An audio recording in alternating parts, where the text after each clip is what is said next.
All right. Welcome, everyone. This is Jeremy Schiefling with Khan Academy. I am so thrilled to welcome you back for round 2 of our AI and education webinar series this summer. I know that this summertime is your time, and so I apologize for intruding upon it, but I'm so thrilled that you decided to join us because we have a rock star panel here. We have a couple of incredible educators from across the universe. We've got Emily and Kelly coming to you from the Khan World School in partnership with ASU. They're sweating it out right now down in Phoenix, as you've probably heard about. We have Madeline coming from the school city of Hobart in Indiana, one of our amazing Khan Academy Districts partners, and one of the pioneers in using Khanmigo in the classroom. And then we have Malia from our OG Khan Lab School right here in Mountain View, California. So we have lots of different perspectives represented. And then, of course, a man who needs no introduction, Sal Khan himself is on the line, ladies and gentlemen, here to tell you about Khanmigo and what the future looks like in this space. Now, that being said, before we dive in, we want to get to know you a little bit better. So what I'm going to do is I'm going to launch a poll right now, and I'd love to hear from you. Where are you coming from occupationally? Are you a classroom teacher, a counselor, an instructional coach? Let us know right in the chat.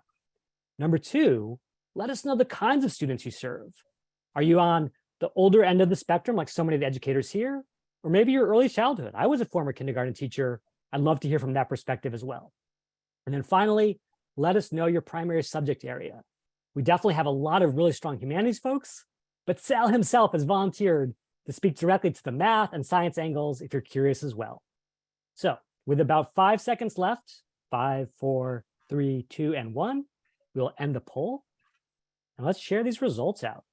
So as you can see, a ton of classroom teachers, which is awesome, but also some admins, instructional coaches, librarians, curriculum developers. Love to see that. We have a pretty even mix across elementary, middle, and high, with a little sort of preference for the latter, but even some folks all the way to college and adult education, which is fantastic. And then finally, as you might expect, we've got a strong showing from the math educators out there, but lots of great folks in science, ELA, social studies, and beyond. So with that said, quick ground rules before we dive in. This session is going to be recorded. I know it's the #1 question that everyone has asked in every webinar ever since the pandemic. And yes, you will absolutely get a copy sent directly to your email afterwards. However, what's more, because you joined live and shared some of your summertime with us, you're going to receive a free professional development certificate mailed to you right after the session and be entered into a drawing for 12 free months of Khanmigo, our brand new AI guide. And to make the most of this session, because you are here live, what we would love for you to do more than anything else is come to the Q&A and do 2 things. Number 1, whatever questions you have about AI and education, no matter how big, no matter how small, no matter how spicy, feel free to put those in right now and throughout the session. And then number 2, just as importantly, support your fellow educators by upvoting the ones that you're excited about. For anyone who came to our last session, you know that we took those primarily in the order of upvotes. And so if you've got big, juicy questions, feel free to give that big plus sign. We will be sure to take those. So with all of that said, let's start with a question that so many people asked in our pre-survey, which is, how do you believe AI is going to actually impact education? So I know this is a little bit crystal ball-like in the sense that we're thinking about where things are headed versus where things are here in the summer of 2023. But for our panelists, if you want to take that question, if you're excited to dive into it, just go ahead and raise your hand and I will call on you to take it. And Sal, it sounds like you might have something you want to share right off the top. Oh, sure. And, obviously none of us have a crystal ball or could predict the future, but in some ways I view, my answer to that question is also the answer how I thought about EdTech, even pre-generative AI, which is it's never about somehow, it's never about the technology. It's really about what the pedagogical goals that we all want to do. And I think for time immemorial, well before AI, well before the internet and computers, all educators have always recognized that the gold standard is some form of differentiation. There's a lot of literature and honestly common sense behind mastery learning. If a student hasn't fully mastered a concept, they should always have the opportunity to get their understanding of decimals from an 80% to a 95%, because if they don't, they're really going to struggle with algebra when those equations involve decimals. And this is true in pretty much every subject area. So, and one of the ways that that would have been addressed, say 50 years ago, is by having better student-teacher ratios, having teaching assistants in the room. Middle class, upper middle class affluent families can afford tutors, or maybe sometimes the parents will do the tutoring themselves to provide that level of personalization. Obviously, I'm a fan of the more resources we can throw at students being able to reach their potential, the better. But there's some in our control. There are some that aren't in our control. We can't control the student-teacher ratio. We can't control whether or not a student has tutoring at home, or whether there's a teaching assistant in the class. If there is all of those things, awesome. So our view at Khan Academy has always been, how can we use technology to at least start to approximate some of those things? That's where classic Khan, let's call it, has been, let's give people practice at their own time and pace, initially in math and in science. And then we've also started moving the humanities. ELA is not that far away, where someone can learn at their own time and pace, very deep item bank, so that if they haven't learned it, they can keep practicing it. There's spaced repetition, spiral review to make sure that they've really gotten to proficiency in mastering things. There's on-demand video and hints so that people can get unstuck, hopefully, and that all of that gets reported to the teacher so that they can get better information on how they can work with their students. They don't have to give a one-size-fits-all for every student. That, hey, those 10 students have got it, they can keep working. These 10 students could use a more focused intervention. And then after I'm done with those 10, these 5 over here could use a different focused intervention. So that's kind of been the vision. And I think generative AI just takes that to another level, where now if a student has, the videos aren't doing enough for the student, the exercise hints aren't doing it, the articles, they can ask questions. Sometimes questions they would have been afraid to ask teachers. I get that answer, but in many cases, they might have been willing to ask the teacher, but the teacher can't go to 30 kids who are all asking different questions. The generative AI can act more like a teaching assistant. The best that EdTech could do pre-generative AI is give you all these dashboards that look like spreadsheets, and you have to kind of like, okay, which kids are struggling and which kids are, and now, we're investing in modalities where you can have a conversation with the data, so to speak. And we think that'll make it much, much easier for teachers. And then there's a whole series of workflows, which we hadn't thought about before because we didn't think it was possible. But now you can, where teachers spend a ton of time doing things like writing lesson plans, grading papers, creating rubrics, progress reports.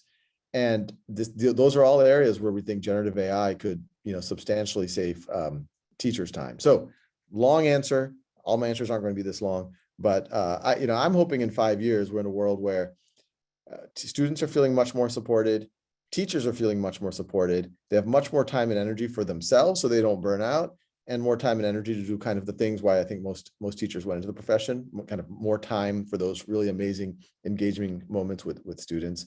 I'll say one last thing is, I also think the AI being able to have that loop between assignment, rubric, lesson creation, supporting students as say they work on an essay, and then being able to report back to a teacher. Not only is that going to be really supportive of all of the parties in that mix, but I actually think it can address like the chat GPT cheating issue, where if you assign an essay and a student, let's say they're doing it on Conmigo and they're doing brainstorming with the AI is not doing it for them, but it's riffing with them. It's acting as a guide. Then the AI can report back to the teacher, say, yeah, we spent this much time, we did this, we changed our thesis, but eventually got there. And based on the rubric, I'd give it an initial 85%. What do you think, teacher? You can feel confident that student didn't cheat. But if a student goes to chat GPT, has that essay generated and just copies and pastes that into Conmigo, then Conmigo itself will say, hey, this looks fishy. There was no process here. And I think, honestly, because of bandwidth issues, it was already very expensive and time consuming to grade 30 papers on the same topic and for middle school students. So you definitely never had time to really go into the process, but now we can hopefully streamline that. Love that. Thank you for starting us off, Sal. Let's go next to Emily over at the Khan World School. Emily, what's your take on where this whole education and AI world is headed? Well, Sal offered a lot of ideas there that I'm probably going to just kind of reiterate those, but definitely see it as a tutoring option to help get at students more individually on an individual level. I'm an English teacher by trade, and so I'm just always thinking about, well, if they want to use AI as a way to generate a first draft, I think the power of writing comes in revision anyway. And so if they're going to learn how to revise, how to make ideas better, how to get rid of very formulaic type writing, that can be very helpful at the high school level. And if they're using it as a tool and not as a method of this is doing my work for me, but teaching them those subtle distinctions about how we use tools to help us, but we are the ones that can then flesh that out and really create something better and stronger. And so I think in that way, it's very helpful. And in the same way that Sal also mentioned that it becomes a way to kind of create time. There are shortcuts that are helpful for teachers. You don't always have to write the same email, or you don't always have to, you've created a tool that also can save you time. But I also think it can be like that tutor, but the power of a teacher really comes in the relationship. And that AI will never circumvent a relationship, right? Like that will always be there for a teacher. That will always be something that in those moments when you can get at that individual student, which maybe the AI will help you to have more of those individual moments, because then those students can be working at a computer, and then you can use that time to pull kids aside and to have those one-on-one interactions that are especially valuable and that will create those moments, those really strong teachable moments. So that's my hope. I am taking a very positive and optimistic view of what AI can do for educators. I certainly hope that it doesn't remove educators from the field, because education is such a powerful tool. But then again, we have a teacher crisis, at least in Arizona where I live. And so maybe there is more need for that if we're not able to recruit teachers, but that kind of breaks my heart at the same time. So those are some of my thoughts as I think about the power and future of AI. Wow. And then let's go to Madeline for the last sort of answer on this one. We'll come to Malia for the next question, because that's juicy as well. Madeline, any thoughts here? Absolutely. So for just a little bit of context, I am an English teacher and the English department chair at Hobart High School. And we do a lot of partnership with early college programs. So we have a lot of students who are juniors, sophomores, who are taking college level classes.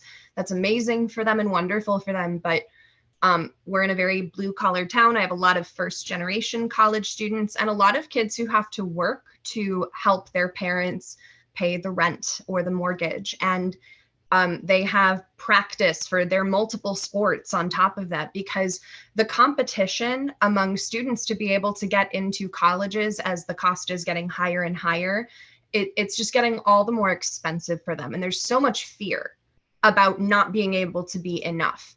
So one of the areas that I think hasn't been touched on a lot in this conversation so far has been on how is it going to help our students. It kind of, I guess I am building off of what Sal said a little bit in terms of leveling the playing field. I was looking over my students' Conmigo chat history, and I was watching the different time frames in which they were logging in and using it. And many of them were using it after I would have gone to bed, right? Or I would not be available for my students. And I used to feel this paranoia about needing to check my email all the time in my off hours, just to make sure that if my kids had a question, you know, God forbid it was the night before the essay was due, but let's all be real. We know our kids, we know that they're going to do that. But when I'm not reachable, I want to know that they have the ability to get their needs met. So this is a great way to be able to do that. Yeah, I think that's a great call, Madeline. Like, I think even the world's greatest educator can't be by their students' sides at every single moment, nor should we expect them to. And so to have that resource there in that moment when they need it, that's pretty powerful. Okay, speaking of the power of AI and then also a little bit of the dark side, I've got to tell you, it is overwhelming in the Q&A. The top two questions are from Wendy: how do students use AI without cheating? And from Erica: how best can we detect students using AI inappropriately and then handle those situations? So for our august panel, I know we all have different experiences with cheating or with trying to prevent that. Thoughts about how students can or teachers can grapple with this reality. And let's go to Madeline, because I know, Madeline, you've seen this quite a bit, and you probably have some strong thoughts here. I have, yeah. So when we were doing our beta test with Conmigo, actually, I did run into this issue a little bit where, you know, we'd had conversations about responsible use with our students, and they didn't always want to follow those parameters. I think the reality that we have to face with AI is it's a crisis that is not entirely unfamiliar to us, right? We went through this same thing when Google came out in the field of education. People just concluded like, oh God, no kid is ever going to have to memorize anything anymore. And what did we have to do? We had to change the way that we assigned content, right? To focus less on rote memorization. And I think we're going to see that same kind of shift here. So one thing that my district has done, just for context, I've been working with my superintendent a lot and kind of been spearheading our AI initiative in our district. I'm going to share my screen really quick. Yeah. Let's see. I want to share this. Okay. So one thing that our district built to help with this issue is we built a rubric. It was based off of Matt Miller and his AI for Educators book. Our mascot is the Bricky. I know that won't make sense to a lot of you, but just go with me on this. So we have a rubric that we've made where we have human generated at the bottom and AI generated at the top. And we have descriptors in here for the level to which AI would be allowed to be used. So when each assignment would be given, we would be able to say, okay, kids, this is the level of comfort level we have with you using AI versus human generated content. So, for instance, here, the one that I'm on right now, it talks about using AI to help with brainstorming, but then having to go find sources on their own that address that same subject. And through having access to chat history with Conmigo, that will help a lot in terms of mitigating those concerns.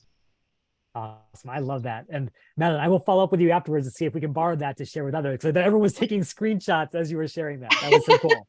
Love it. Let's go next to Kelly. Kelly, what's your take on this question? Yeah, hi everyone.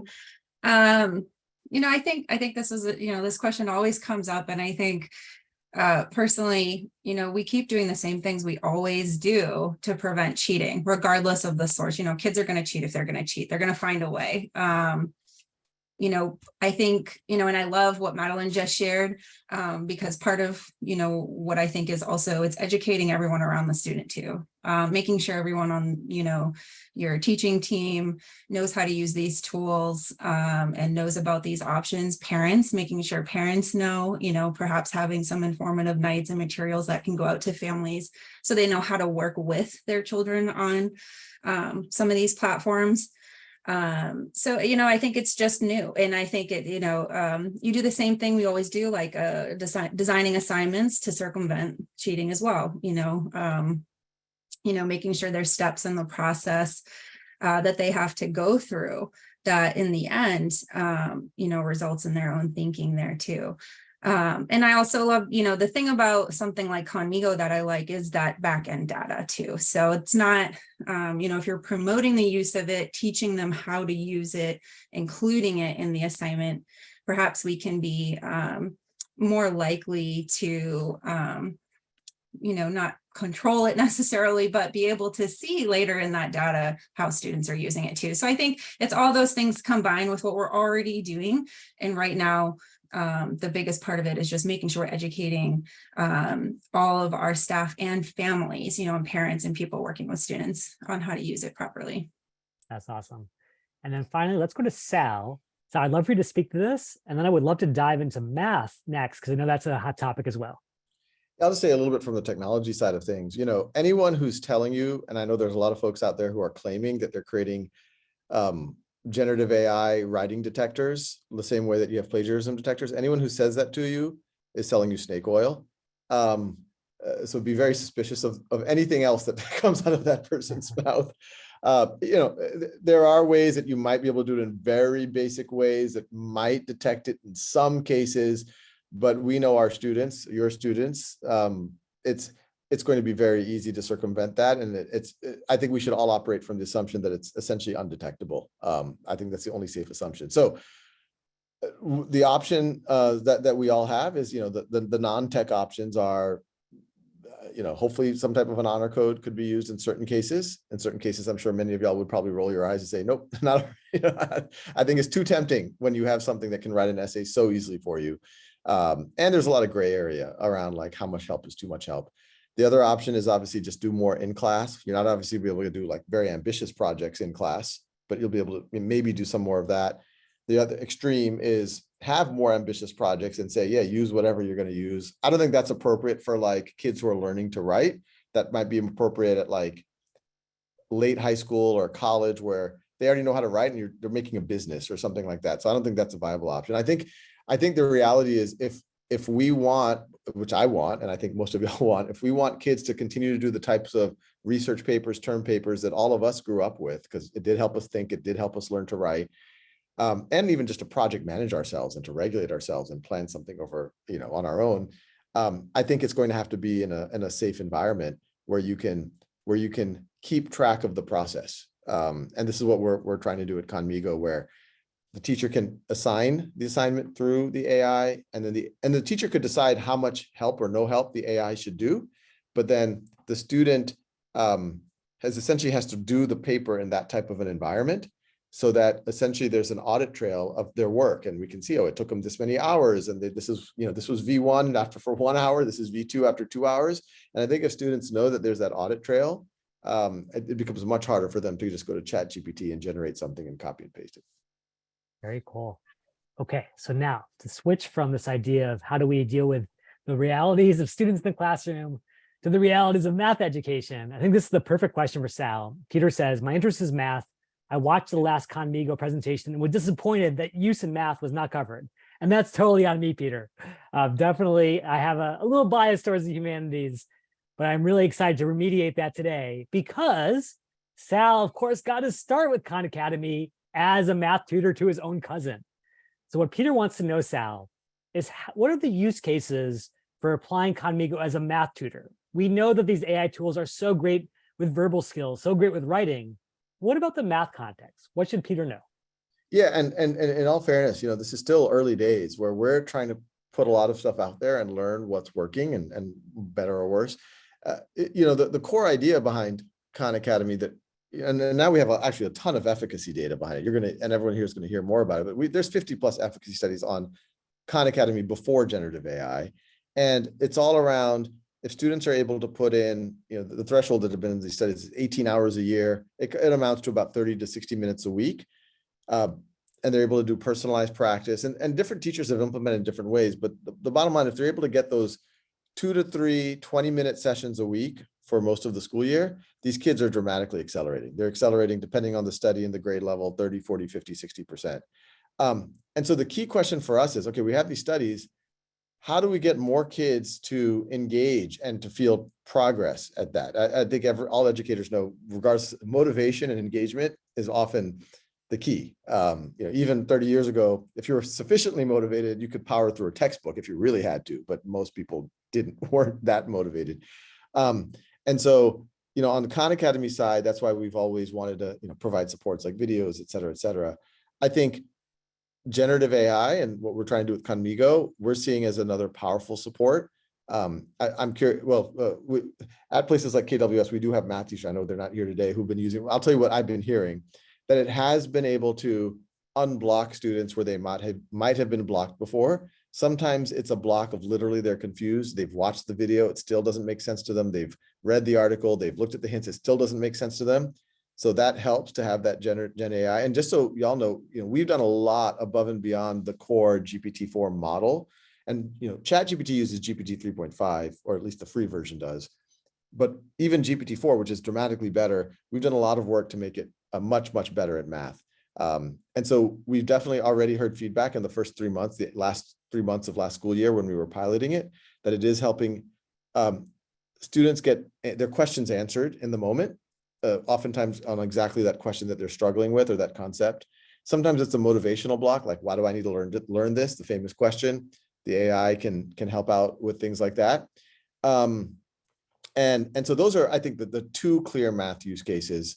And then beyond that, we do have a general tutor me in STEM or math type of subjects, where if a student just has any broad question, and I could imagine, and this is kind of something we threw out there, it's a new scope for Khan Academy, which is, if they're working on a particular exercise on Khan Academy or watching a video and they're confused, Conmigo can show up during those sessions, and it has the context of the video. So you can say, I don't understand what Sal meant at this moment, and it can answer that. Or wait, this question, I don't understand what this question is asking for. It can do that.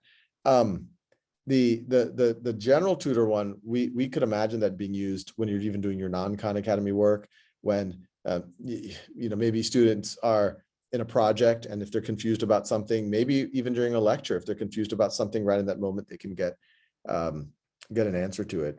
We obviously haven't had time to do rich efficacy studies yet. We have done some pretty robust user research to at least make sure that it's not doing harm.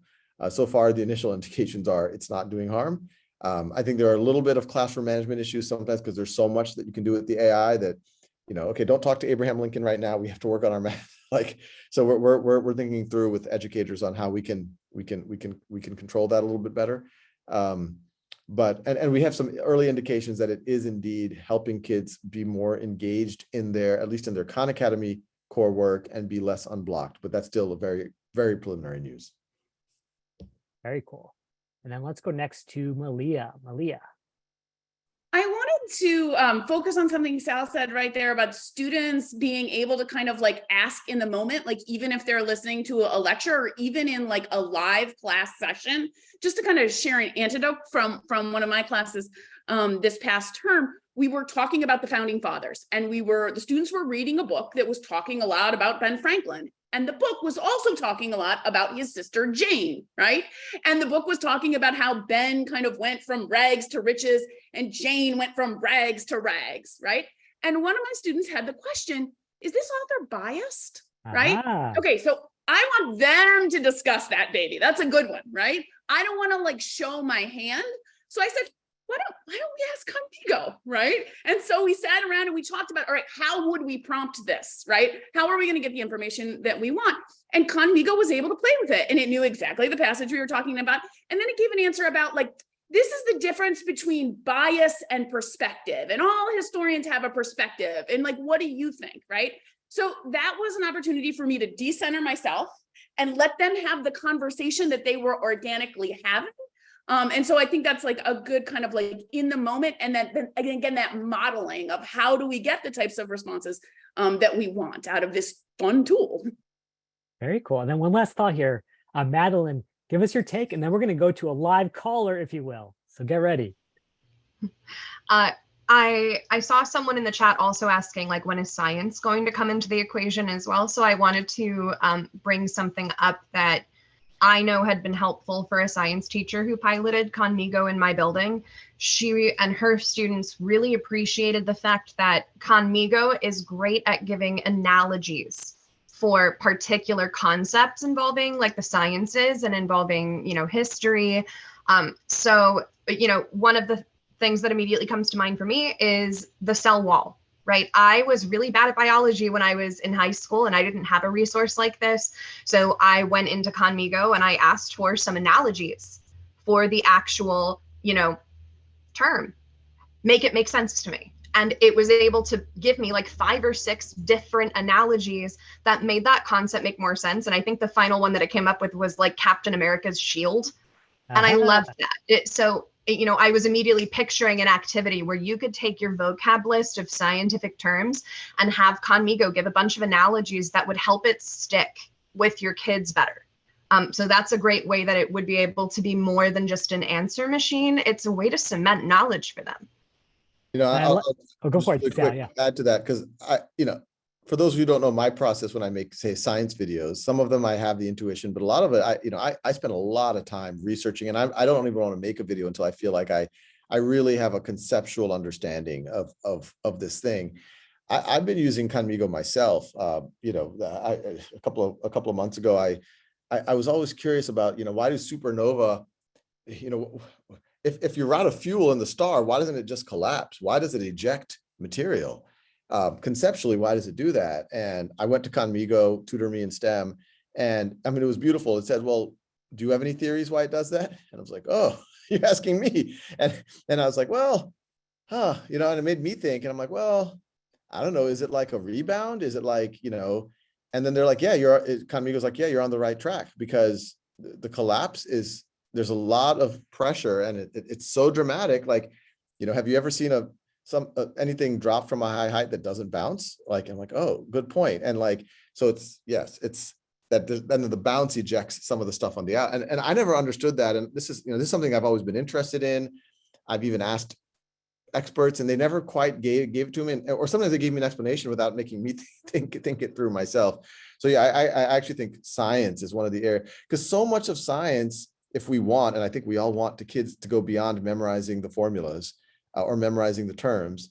So much of science is making sure you understand it conceptually. And we've gone to great pains over the years at Khan Academy to hopefully do that through videos and articles, but different metaphors, different visualizations are going to connect for different folks. And I think this is where it's really powerful. Love that. Definitely so much creativity baked in here. Speaking of creativity, let's do something a little crazy. We never actually tried here at Khan Academy before. Let's do some live call-in. And I know live talk radio and ed tech don't always go together. Let's give it a shot in the interest of innovation. So Sandhya, I know you've had your hand up for a while. Thank you for your patience. I'll give you the chance to unmute your line. Feel free to come on, Sandhya, if you can. Ask your question. I'm so excited. I've never done this before either. Thank you for giving me this opportunity. So I'm a math teacher. I teach 7th grade math, and I went back this year after 13 years. The math teacher quit in the middle of the year at my daughter's school, and they asked me to fill in. Wow. So my learning curve is extremely steep coming back after 13 years, and then with all these tools. And I've spent the whole summer studying AI. And I was looking at the question that we had asked in the Conmigo about the help with multiplying two fractions. And the response that came back was basically multiply the numerator and the denominator. Is AI or Conmigo able to go into more, I think, Sal, you were talking about conceptual understanding that, well, why are we multiplying the numerator and denominator? Or are they just going to get the steps? Great question. Simple answer is it should be able to do that. Like like we could even demo it right now live, but say like, why do you multiply the numerator and denominator? Can you explain that? I don't know. Yeah, absolutely. You want to see what it does, Jeremy? Like, for example, this year I was teaching the kids, like, when we divide decimals, why do we flip it and multiply? And the reality is you don't have to, right? All the kids are like, seriously, you don't have to? I'm like, it's to make your life simpler. That's why you do it, and I just don't, I want, as we're building thinking classrooms, that's really what we need to do, is teach the children how to think. And if they don't understand why they're doing the steps, even with AI, it's not going to help them become thinkers. Yeah, and I like the way that sort of Conmigo, again, reframed it through the kids' lens of not, we just do it because that's the way we've always done it, but it sort of puts it in this sort of pizza frame, if you will. Okay, yeah. That I think could be more effective. Yeah, and the one you just gave it, Jeremy, like we didn't give it the context of the That's right. Why do we probably should ask, when we multiply fractions, why do we multiply numerators and denominators? Clear the chat and then ask it. It'll probably give it when we multiply. And this is a tip, because I know people are asking, like, what's the best way to use AI? And one thing that's for both for your students and for your own use, whether you use Conmigo or ChatGPT or whatever, always think about that sort of classic idea of garbage in, garbage out. If you just ask something really generic, like, how do you do this thing? It may not have enough context to go on. But if you explain what's going on, what you're trying to achieve, it can be a lot more effective. So when you say, when we multiply fractions, why do we multiply the numerator and denominator? Or the numerators and denominators. Imagine you have half a pizza and you want to share it with a friend. How much does each pizza get? And yeah, you could say, let's go a fourth. That's right. Let's try a fourth.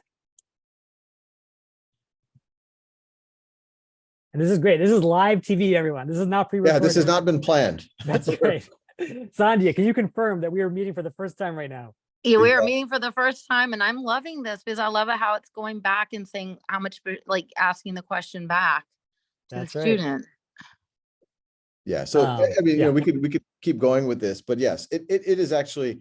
I've actually, the places where generative AI historically struggles the most is actually on just doing the math, and we've gone through great pains to make that a lot better than you would get it before.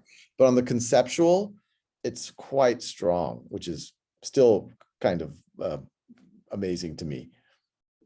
So how do we use Conmigo? We have to get it permission, I'm assuming, through our IT department or at school, or can I just use it on my own, or how does that generally work?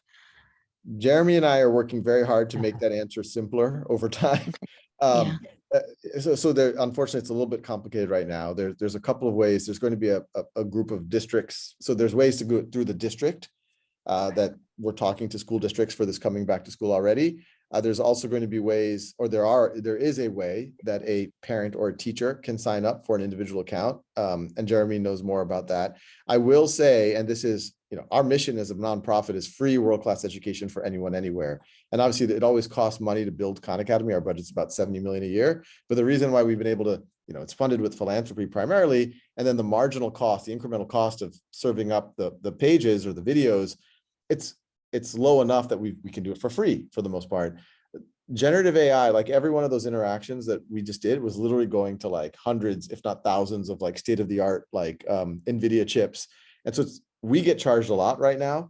And so we are essentially just charging folks for that cost. So it's passing through us to essentially go to folks like OpenAI and Microsoft and NVIDIA so that we can do it. That's currently, it's costs about $9 a month is where we are. So, and there's different permutations, but that's where it is today. But we're working pretty hard to see if we can get the cost down and if we can make it easier for people to just sign up their students. Cool. Great question, Sandhya. You have restored our faith in the talk show format. What would you recommend? Because Jeremy, beyond running awesome webinars like this, is also in charge of trying to get what we call grassroots users, like so people who aren't doing it through their district, to how they use Khan Academy and Khanmigo in particular. What is the easiest way that you would say if a teacher wants to use it? Jeremy? Oh, sorry, my apologies. Yeah, so the link that I shared in the chat is the easiest way to get access. And it's similar to like Netflix or something like that. You just sort of sign up. That being said, as Sal mentioned, we're always trying to find ways to make it even more affordable, more accessible. So look for developments with that in the near future. And I will just say, I didn't know if that question was for Sandhya. Sandhya, if you have ideas for how we can get it into more teachers' hands, more parents' hands, please let me know when I send you that PD certificate at the end. And I'll be putting a gold star on it because you rock this, Sandhya. Will do. And I'm wondering, just sorry, I don't want to monopolize, but one more question, because my daughter and my school, we required kids to do Khan Academy all summer to close the gap. And my daughter had 133 assignments to do. Do you see the future of like when they're watching the videos or doing their practice questions and there being like a collaboration with Khanmigo, where if they're stuck on that practice question and can be more interactive with what they're learning in their skill-based learning videos and practice? Yeah, that's already, I mean, to a large degree that already exists. When Khanmigo gets turned on, anytime someone's doing anything on Khan Academy, Khanmigo can assist them, answer questions, quiz them about it, connect it to other things, etc. Oh, that's awesome. Thank you. Yeah, Khanmigo will always be that sort of guide on the side, as we say. Yeah, watch that video on intro to fractions. Yeah. And ask a question. You're in teacher mode right now. Go into student mode. That's why it's saying write a lesson plan and things like that. So now it's student mode. I mean, you could say, write a poem about this video. Right. It's actually a pretty good summary when it does a poem. A square, a rectangle, and a pie all cut up. Oh my. Oh, wait, I missed that. You scroll up a little bit, Jeremy. Oh, whoops. All right. So yeah, definitely lots of use cases. Anyway. Sorry about this, Sal. Lots of use cases from the sort of teacher dashboard all the way to the student experience. Sandhya, you've been amazing. Thank you so much. Thank you. We're going to definitely do lots more of these. But for now, let me actually go to a question that's been waiting very patiently in the wings in the Q&A, and actually speaks to sort of two different variants here. First, Scott says, the internet enabled data retrieval. Online tools enabled self-learning. AI enhances both and brings new capabilities. Given all of this, how much class time should teachers spend demonstrating the best and most ethical practices when you use these resources? So in other words, should we be really diving deep here or just providing some general guidelines? And then Laura asked a complementary question, which is, how can I teach my 9th graders how to use AI effectively? So we've kind of gone past that plagiarism and cheating issue to, okay, this is the reality of 2023. How do we make the most of it? Any thoughts from our amazing panelists? Let's go to Malia. the number one thing that I've stressed in the classroom is that this is an opportunity for us to all learn together, right? Like this just came out. It's new to all of us. It's new to you. It's new to me. And so being curious and like being a role model for them, saying like, I'm trying to figure out how to use it ethically. I'm trying to figure out how to use it creatively. Like it's a tool to like do the thing with our students, which I think is powerful. And to say to them, you know, as I have before, sometimes I'll say like, well, this is how I'm prompting it. How are you prompting it? Right. And to let their voices feel empowered. Love that, Malia. Let's go to Madeline. So kind of two things in response to that on the responsible use front. This is exactly what I was just talking about. Earlier today, I was with our students who are getting trained as writing center tutors. And I had a lot of them as students last year, and one of them got pretty vulnerable. And she said, Miss Barch, I was so scared to use AI because I didn't want to be doing something wrong. And I think what we really need to internalize is, because the primary discourse right now is ChatGPT is an answer machine, ChatGPT is, you know, causing a cheating outbreak. There are a lot of kids who are genuinely fearful that by using it, they're doing something wrong. So by giving them that kind of rubric, like the one that I showed you, where, you know, we're setting the tone of, hey, this is what we're permitting, and giving them the chance to play with it, that's how you switch the narrative, is through giving them that exposure and through giving them that opportunity to try. And then that's how they're going to get more comfortable and also get better at asking it the right questions. The other thing that I brought up to them is we would be doing a disservice to them if we didn't give them that exposure, right? Because the world that they're going into is going to be increasingly AI based or AI integrated. And so if we continued to shield them entirely from it, we'd be causing a problem. I think having those structured activities where they can play, but play responsibly, is very, very critical. So for instance, for an essay that I was doing with my students, I let them brainstorm, make outlines using Khanmigo. A lot of my students struggle with counter arguments. I said, if you want to debate with Khanmigo and find a counter argument, go for it. In the last webinar, I actually shared a story about how one of my students wanted to write a paper on the likelihood of future nuclear warfare, which I know nothing about. What was I going to be able to do to help Jimmy with that paper, right? But I literally have read through hours of chat history of his this summer, just amazed at the kinds of questions that he was able to ask because he was given permission to do so. So they do need that freedom a little bit. I love that, Madeline. So much better to face the world that's coming than to stick our heads in the sand. I got to tell you, listening to you speak, Madeline, I'm getting ready to move my family to Hobart, Indiana, because I want you teaching my kids. Okay, I think we're going to roll the dice again a little bit here and do another caller. So Cherie Nelson, if you are game for it, we're going to give you the opportunity to turn on your microphone and feel free to join us on KSAL. Chat with Sal. Hi, I am Dr. Cherie Nelson.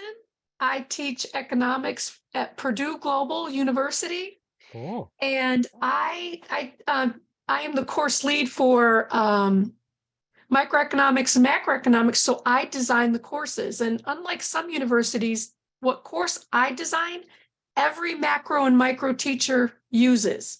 So it's not just for me. So that being said, what's been really interesting is that I have integrated Khan Academy videos into my courses before, and now I'm just doing it even more. It's just great. But with, I'll be honest, I don't know much about Khanmigo, but I have been using ChatGPT to even generate my own discussion board prompts. Nice. And so I tell my students, I'm using it. It's okay.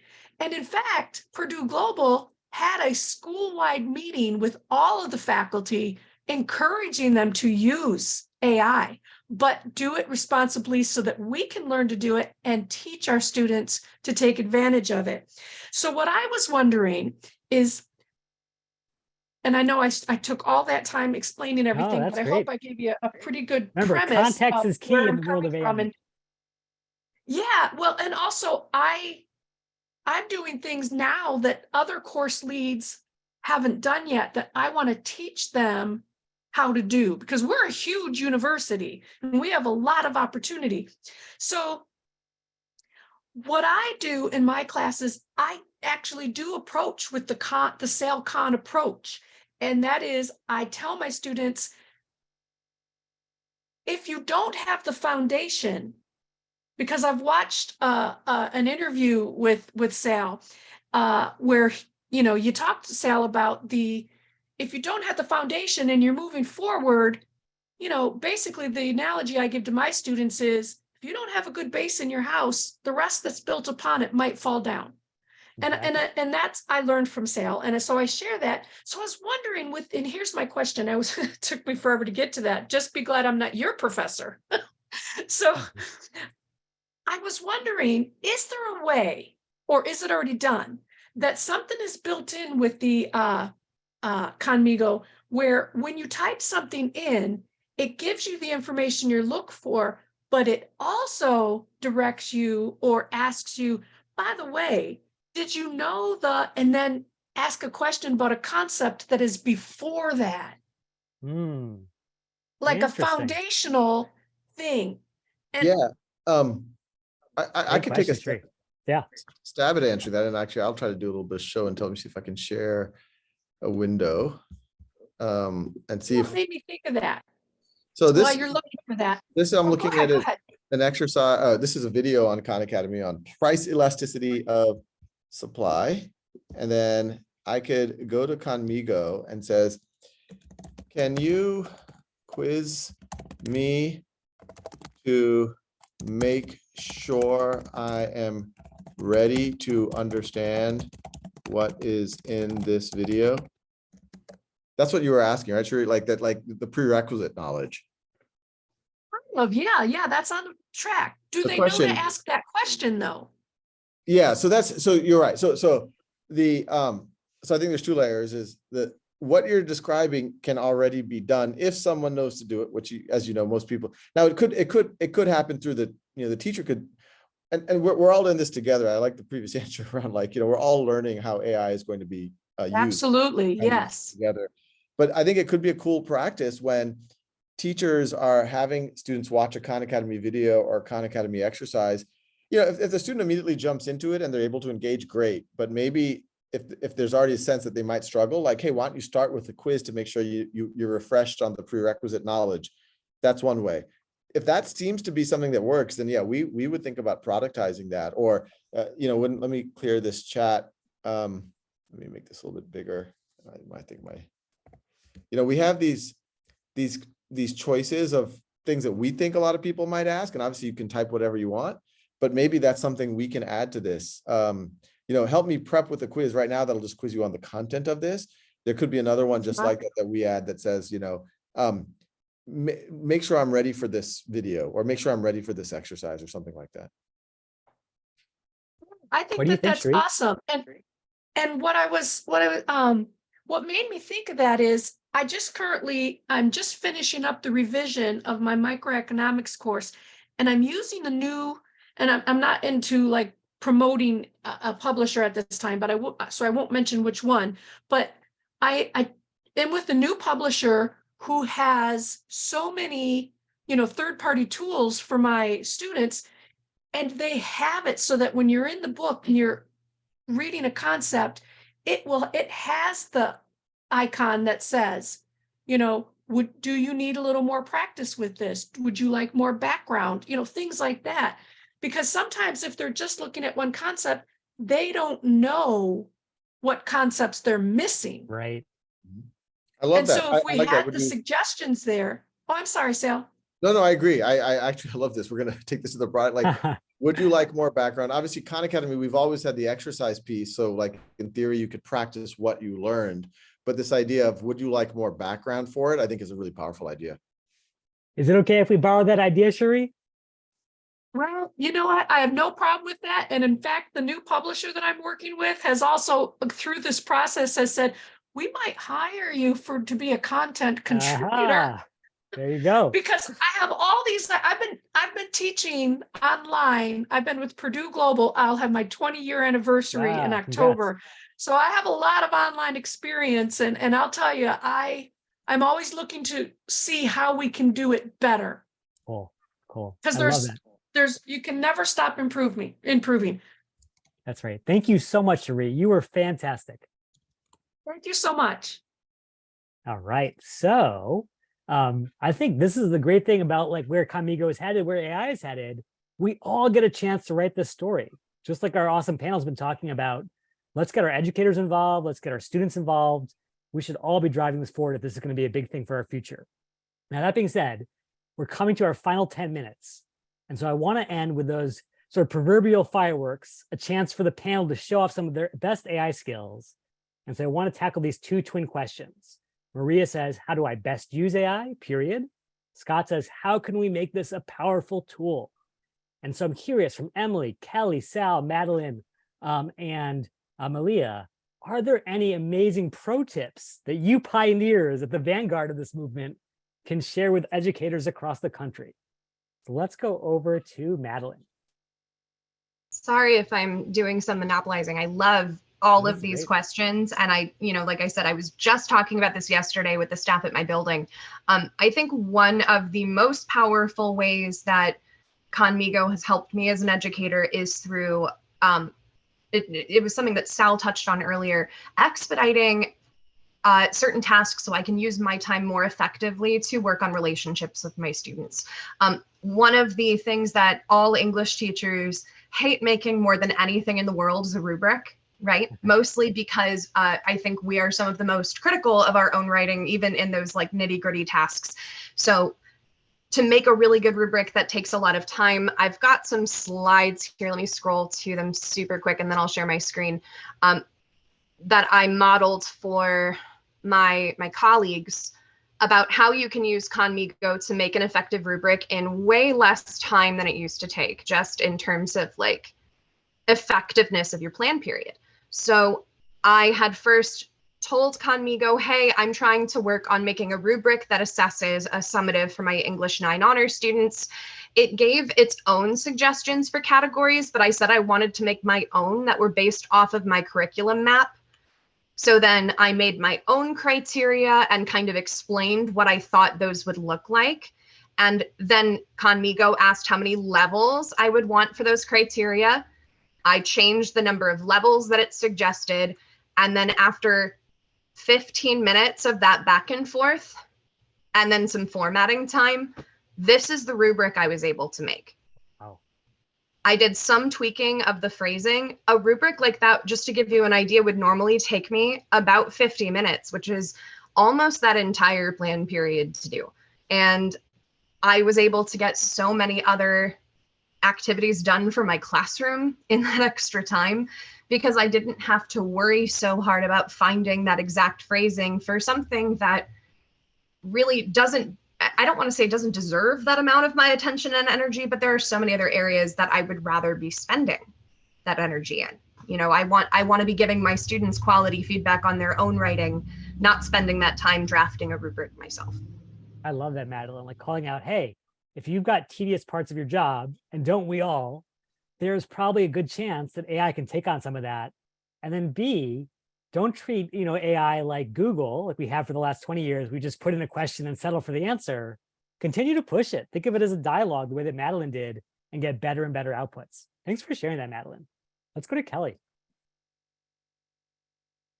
Hi, yeah. So my experiences so far with it have been similar to Madeline's as far as proficiencies, and both. I'll talk a little bit about how some of my students have used it too. But I wrote in the chat earlier when our Purdue professor was talking about using it to design some work. I've also used it to design an online art history class that was brand new, kind of under a time crunch. I was like, okay, we got to, get some creative assignments here.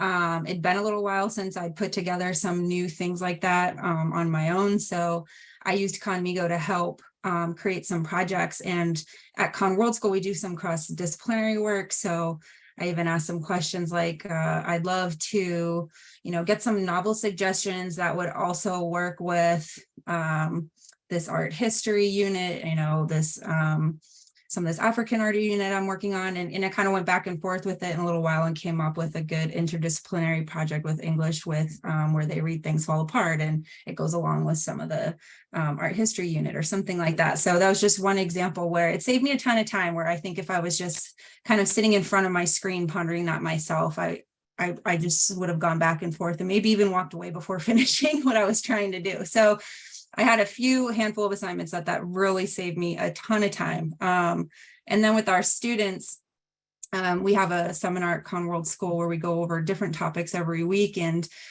sometimes we do debates or arguments too. And I had a student that used it to flesh out her argument, kind of asked it to poke holes in it or went back and forth with different perspectives.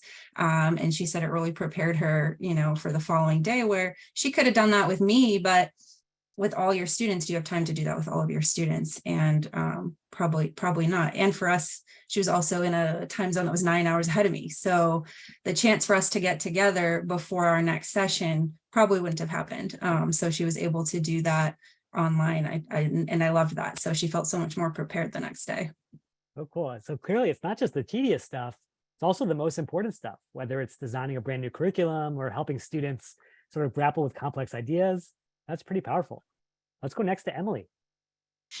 I was just going to add, I also work at Khan World School, and I think the power in helping students to ask questions is really at the crux of what you can do with Khan Academy. I want my students to be curious. I want my students to ask questions, and I can't be there all the time to be at the sounding board, to go back and forth, but Khanmigo can be that. And whether they're talking about an important world topic or a history topic, or they're working on an English essay, they have that as a constant sounding board. Now, I would love to be that starter to kind of work them through modeling, asking questions, because I don't necessarily want questions that are instant recall kinds of responses. But if they want to ask questions about a novel, and if they want to ask questions, I know Sal has included our student Sanvi in a number of talks where, she discussed Great Gatsby and looking at the green light, and had a conversation with Khanmigo about that. Those are powerful interactions. It's a simulation of Jay Gatsby. Oh, yes. Yes. Simulation. And that curiosity. Now, Sanvi, she is a very unique student. She is incredibly curious, and I wish all of my students were as curious as she is. But teaching them that curiosity, teaching them to ask questions, and what a powerful tool Khanmigo can be to ask questions and initiate a sort of simulated conversation. Yes, love that. And I'm going to show a little demo as we switch to our final panelist, Malia. Take us home. What tips do you have for educators out there? Most practical thing that all of my colleagues have said is outsource the busy work, right? The stuff that the AI is good at, let it do that, and spend your time with your students. And then I also I'll stop there, Jeremy. Okay. No, I love that. I love that. And that actually gives us 2 minutes, which is perfect. I want to have Sal close us off. Sal, you came to me in the fall last year and said, Jeremy, there's this thing that's coming out that could change everything. And I said, yeah, Sal, who knows? People in Silicon Valley say all sorts of crazy stuff, but now it is a reality. Now it is part of our lives. What words of wisdom do you have for educators across the country as they finish up this beautiful summer and then get ready to take on the first fall with AI intact? Yeah, I'll say kind of what we've been trying to tell ourselves at Khan Academy, because some of the stuff is very exciting, but it can also be intimidating. It's a little bit scary. There's a lot of edge cases that none of us know what to deal with. And the solution isn't to hide from it. The solution is to try to engage with it. And, there's all these debates about whether AI is going to be good for humanity or bad for humanity. And what I've been telling people is I don't think it's a flip of a coin. I actually think it's going to depend on whether good people with good intent are jumping in and trying to make good use of it. Because we know the bad people with bad intent are already jumping in and trying to make bad use of it. So I think it's actually really important for all of us. Hopefully everyone here is, good people with good use cases who want to do good by humanity, to jump in, learn it ourselves. This is one of those moments where no one is an expert and everyone can be an expert. If you have played with Khanmigo or Chat GPT for an hour, you're already in the top 10% of humanity, right? You're already an expert. So this is a moment where people should jump in. But also don't judge all of generative AI based on Chat GPT, which was not designed for this, and it's in any way, shape, or form. But give tools like Conmigo a shot if we can hopefully get you access. Start playing with it, seeing how you use it with your students. Give us feedback, because we are very serious about, we didn't talk about all the guardrails about keeping it safe. We talked a little bit about the transcripting. We have a second AI that actively notifies parents and teachers if something is amiss. Obviously, we're thinking a lot about cheating and things like that. But yeah, jump into it. I think number one, if you, just as was just said, if you start using it to start saving you from some of your work that it's not your favorite thing to write rubrics or whatever, you're going to start being an expert. And then if you start having your students start to use it for even light cases, you're going to start learning a lot. And we're all actually going to learn a lot. We're all relatively new to this space, but it's all about leaning into it and thinking about it boldly but responsibly. I love that. And I'll just end with the words that I always told my kindergarten students, which is, if you want to learn something the best way, don't be afraid to get your hands dirty. So I think this is a chance for us all to build something really awesome together. So here's wishing you all a beautiful rest of the summer, a great start to the new year, and we'd love to be part of that journey as well. Here's wishing you many exciting adventures. Cheers, everyone.